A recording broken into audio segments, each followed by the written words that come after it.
오늘 본문 말씀은 예수님께서 승천을 하신 이후에 제자들이 함께 모여서 오순절을 예비하고 있습니다.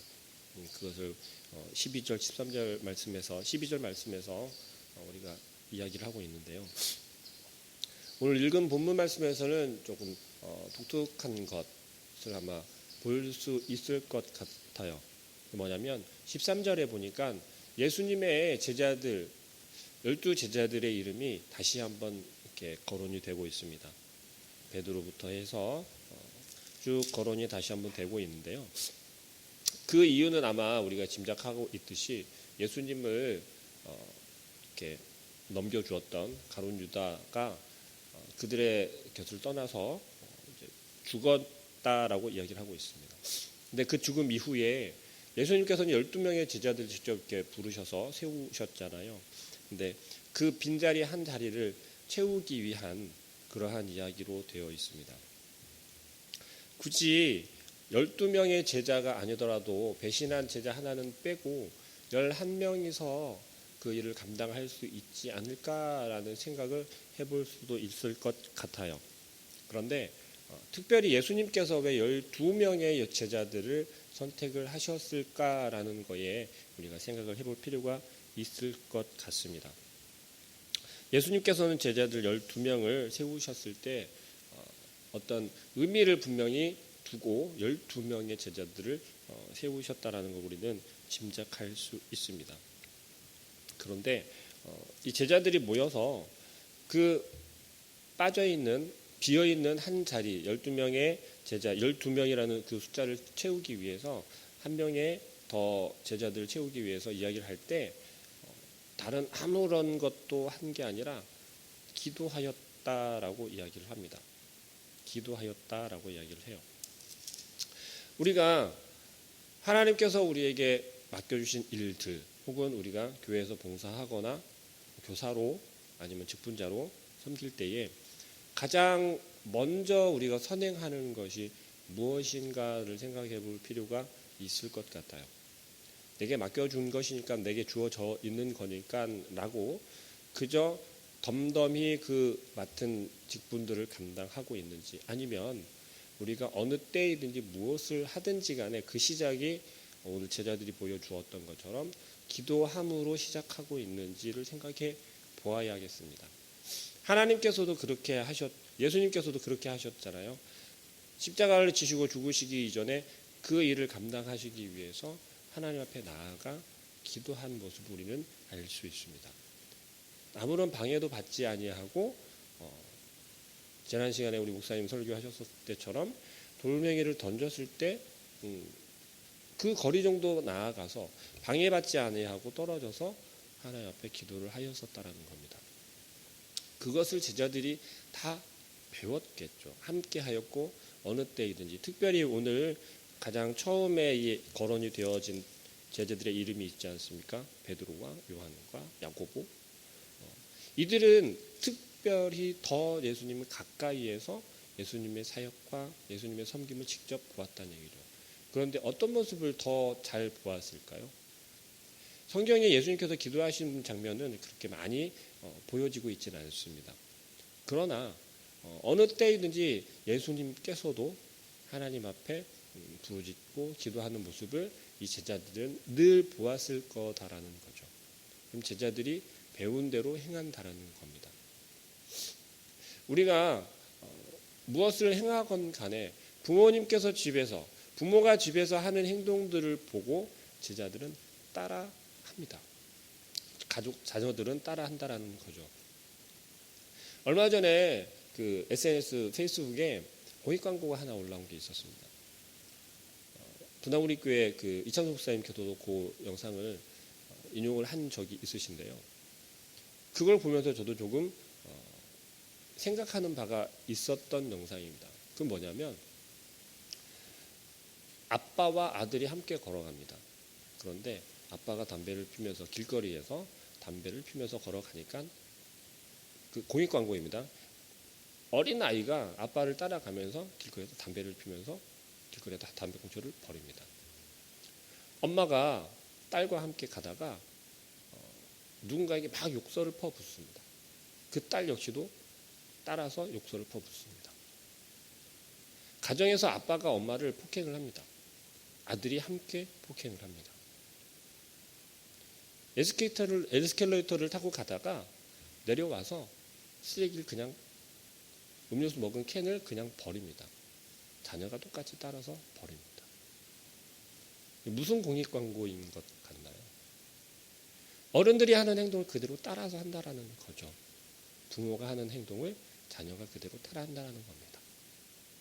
부모가 바뀌면 그 자녀도 바뀐다는 거죠. 예수님께서 제자들에게 보여주셨던 모습은 바로 그런 것이었죠.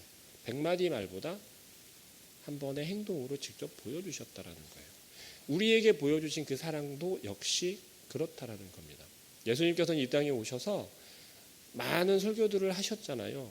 그런데 여러 가지 설교, 아무리 하늘나라의 좋은 말씀을 선포하였지만 예수님께서 직접 보여주신 행동을 통해서, 본을 통해서 제자들이 배웠고 예수님을 따르는 자들이 배웠다라는 거죠.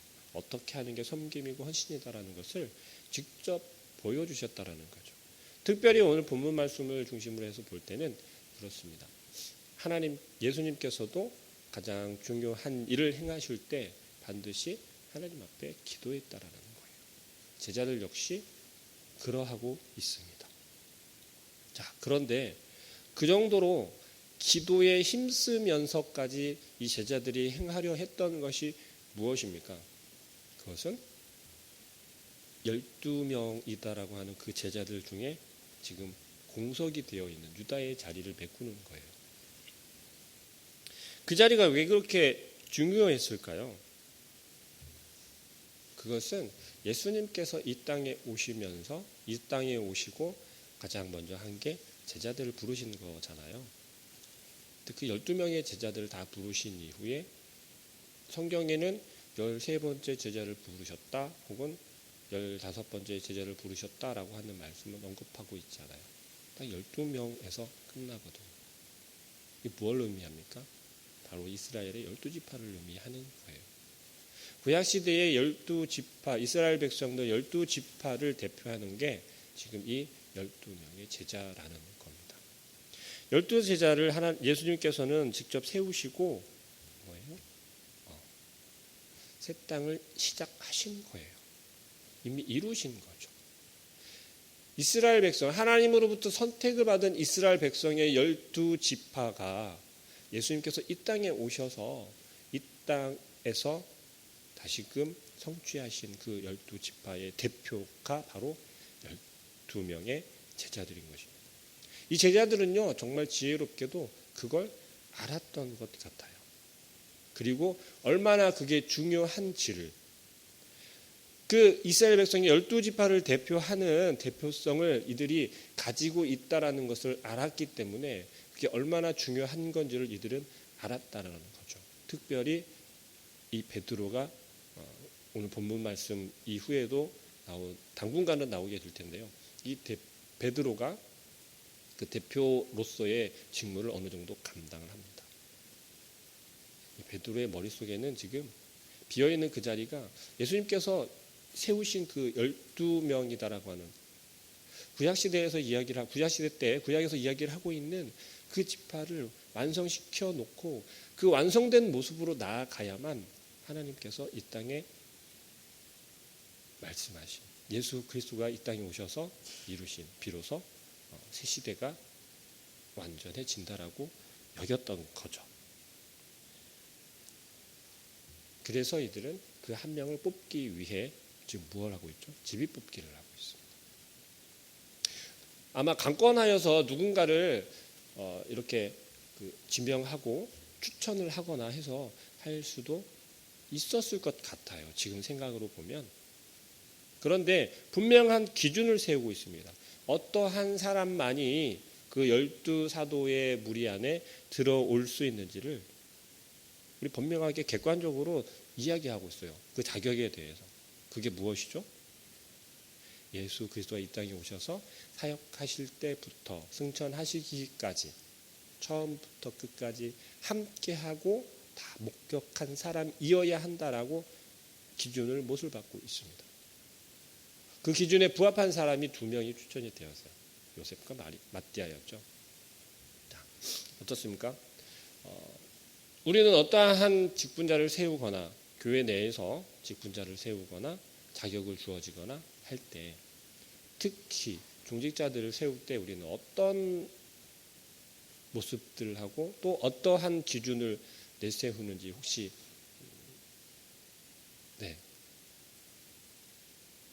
마음에서 먼저 친하거나 가족이거나 아니면 좀 좋아 보이거나 인간적인 생각의 기준을 먼저 내세운다라는 거죠.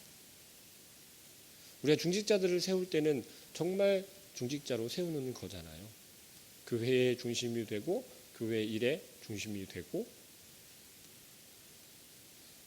어느 순간부턴가 우리가 교회 내에서도 혹은 세상 밖에서도 직분자를 세우거나 아니면 세상 말로 감투를 주거나 할 때 어떻게 치우치나요?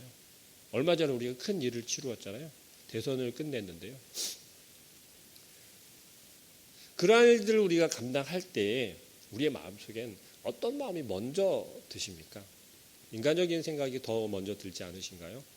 지역을 생각을 하고 또 그 사람의 어떠한 성향을 생각하고 근데 오늘 본문을 보니까요. 우리의 그런 생각과는 전혀 다르게 분명한 기준을 두고 있어요.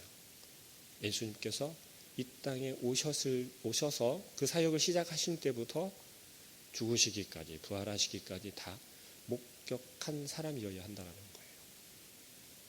그 이유가 왜 그렇죠? 예수님께서 땅 끝까지 이르러내 증인이 되라고 하신 그 증인이 되기 위해서는 뭐예요? 예수님께서 이 땅에 오셔서 사역을 시작하신 것부터 승천하시기까지 그걸 다 목격한 사람이어야 한다라는 거죠.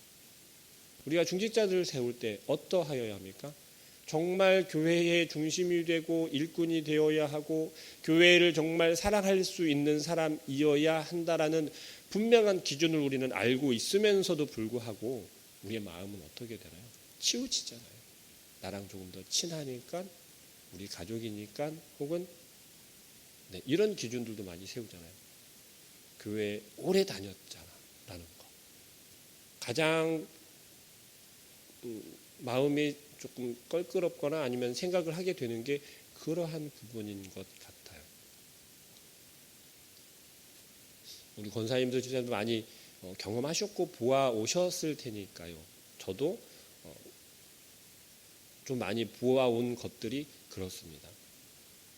직분자를 선출하고 투표를 하고 선거를 할 때 보면 굉장히 마음들을 상하세요. 서운한 마음도 충분히 이해는 하고 그런데 교회를 생각한다면 정말 하나님의 몸인 교회를 생각한다면 우리들은 그러한 생각을 조금은 내려놓아야 하지 않을까라고 생각해 봅니다. 정말 헌신할 수 있는 사람, 정말 일할 수 있는 사람, 교회에 분명히 직분자들 필요합니다. 헌신하는 사람들 필요해요. 그렇지 않으면 교회가 온전히 움직여지지 않잖아요.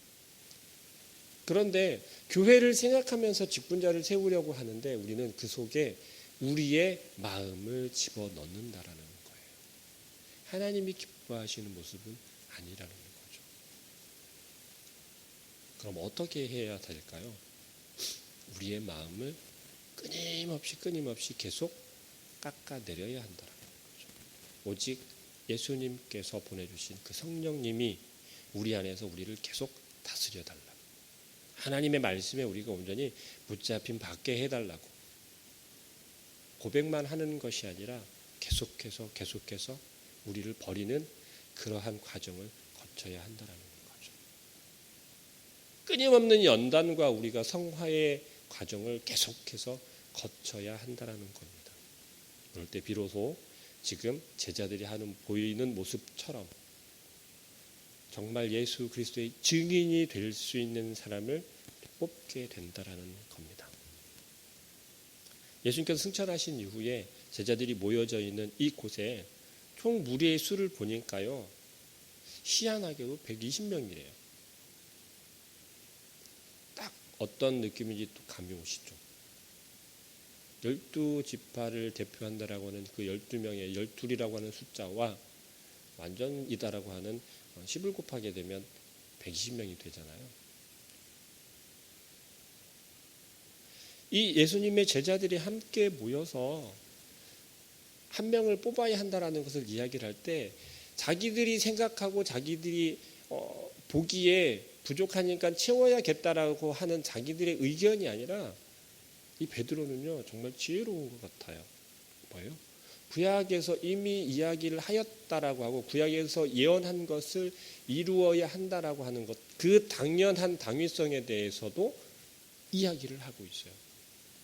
그 유다의 자리를 대신해서 채워야 한다. 유다는 자기 몫을 하고 간 거다. 자기의 사명을 감당한 것이다라는 것을 구약을 인용해서 설명하고 있거든요.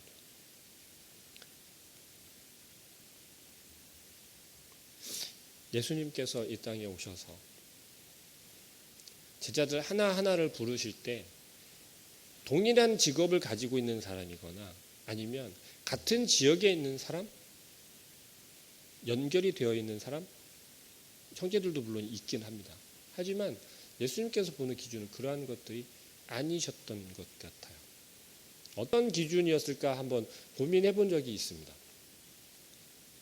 근데 하나같이 예수님의 제자들을 부르실 때 어떻게 부르시냐면요. 사정사정하면서 부르신 제자는 하나도 없어요. 너 제발 나를 좀 따라다녀라. 너 제발 내 제자가 되라. 라고 이야기를 한 제자는 하나도 없어요. 어떠했습니까? 생각을 한번 해보시죠. 저는 그 장면을 생각하면 조금 신기하기도 하고 재미도 있습니다. 왜냐하면 예수님께서는 딱 그러시거든요. 가셔가지고 툭 그냥 던지시는 거예요. 너 그물 내려놓고 나 따라와. 제자들 어떻게 합니까? 네, 그냥 내려놓고 따라가요. 세리한테도 가서 그러잖아요. 야, 너 나 따라와. 그 자리를 박차고 나와서 따라갑니다. 예수님의 12명의 제자들은요. 예수님께서 너 따라와 라고 했을 때 네, 핑계대지 아니하고 그 자리에서 바로 순종한 자들이었어요. 예수님의 말 한마디에 그냥 박차고 일어났다. 온전한 순종을 보여준 사람들이었다는 거죠. 그들이 그랬을 때 비로소 예수님께서 선택하신 그 12명의 제자들 가운데 들어갈 수 있었다라는 거죠. 가룟 유다까지도. 우리에게 말씀하시면 우리는 어떨까요? 예수님께서 너 나 따라와 라고 하면 벌써 머리에 막 생각 드는 게 많으시죠. 막. 아침밥도 해야 되고 출근도 해야 되고 비도 왔는데 돌아볼 것도 많고. 우리의 마음은 그렇다라는 거죠. 우리의 삶은 그렇다라는 거예요. 하나님께서 지금 너희 나와서 지금 일하라고 부르실 때 우리는 무엇이 가장 먼저냐면 지금 현재 우리의 삶이 가장 우선이라는 겁니다. 하나님께서는 우리에게 지금 우리의 삶을 얼마나 많이 보장해 주셨고 얼마나 많이 열어주셨어요. 그게 하나님의 은혜인 줄 우리는 고백합니다. 감사해요. 그런데도 불구하고 하나님의 일에 가장 우선으로 여기고 그 일에 가장 솔선수범해서 나오는 게 아니라 내 일이 끝나고 나면 내가 하던 일을 다 마치고 나면 그러면 나갈게요. 그러면 할게요. 말로는 하나님의 일이 가장 우선입니다라고 이야기를 하면서도 뭐예요? 실상은 하나님의 일은 두 번째, 세 번째가 된다는 거죠.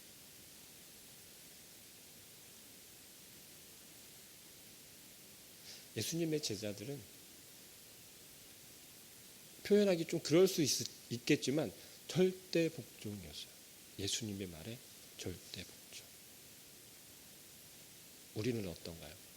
우리의 신앙생활 속에서 우리의 삶에 나타나는 게 하나님의 말씀에 절대 복종인가요? 아니면 기도 한번 해보고요.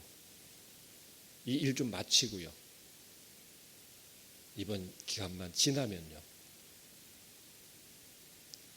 우리의 삶이 정말 어려워졌고 그렇게 하지 않으면 안 된다라는 걸 잘 압니다.